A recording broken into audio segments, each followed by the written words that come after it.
जो लोग कुंभ नहाने नहीं जा पाए वो अपने सारे पाप अपनी पत्नी को बता दें, फिर देखिएगा आपकी पत्नी आपको घर पे ही धो देगी।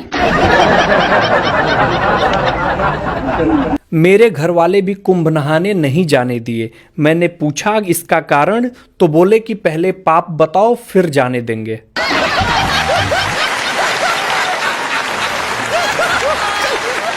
एक टीचर ने बच्चे से पूछा कि स्वर्ग में कौन जाता है, तो बच्चे ने कहा कि जो पति अपनी पत्नी से डरते हैं वो स्वर्ग में जाते हैं, और जो पति अपनी पत्नी से नहीं डरते उनके लिए धरती ही स्वर्ग है।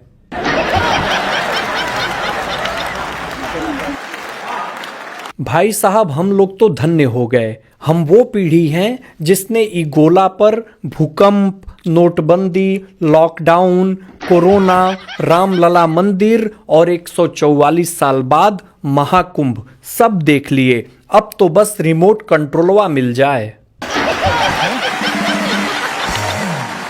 पिछले दिनों एक पत्नी ने पति से कहा कि ये जी एगो बात बताइए, ये पर्सनल सीक्रेट और टॉप सीक्रेट में अंतर क्या है। पति ने दिल छू लेने वाला जवाब दिया। पति ने बोला कि तुम मुझे पसंद हो, ये पर्सनल है। तुम्हारी सहेली मुझे पसंद है, ये सीक्रेट है। और तुम्हारी सहेली को भी मैं पसंद हूं, ये टॉप सीक्रेट है। इसके बाद पति नहीं मिल रहा।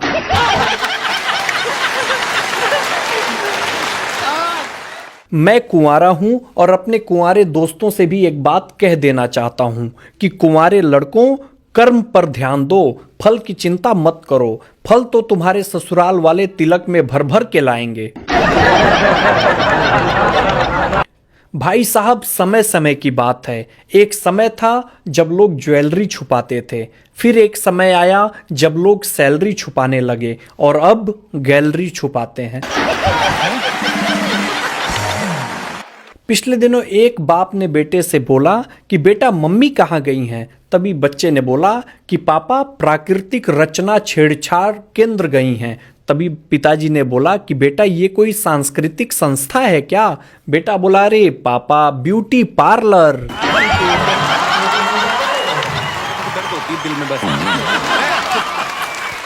पिछले दिनों मेरे एक उत्तर प्रदेश के दोस्त ने कहा कि भाई पड़ोसन 3 बार चाय पीने के लिए बुला चुकी।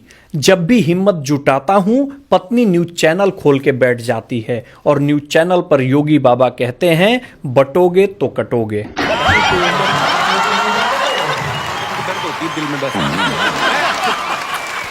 पिछले दिनों टीचर ने बच्चे से पूछा कि बेटा अगर लड़कियां पराया धन होती हैं तो लड़के क्या होते हैं। बच्चा बोला कि सर लड़के चोर होते हैं। टीचर बोले कैसे। बच्चा बोला क्योंकि चोरों की नजर हमेशा पराये धन पर होती है।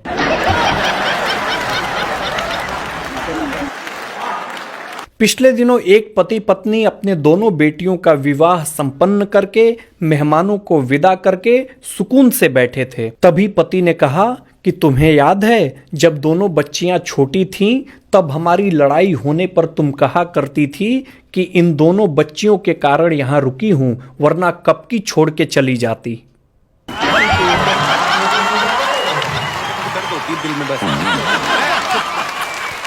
अभी अभी फरवरी बीता है। आशिकों के 7 दिवसीय महोत्सव का कार्यक्रम बीता है। इसी 7 दिवसीय महोत्सव में एक दिन मनाया जाता है प्रपोज डे के बारे में।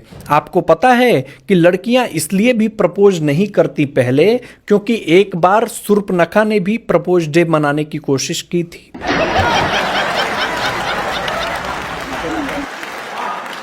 मेरे दिमाग में काफी दिन से एक बात घूम रही है कि आखिर कश्ती वहां पहुंची कैसे जहां पानी कम था, और चलो पहुंच भी गई तो वहां डूबी कैसे जहां पानी ही कम था।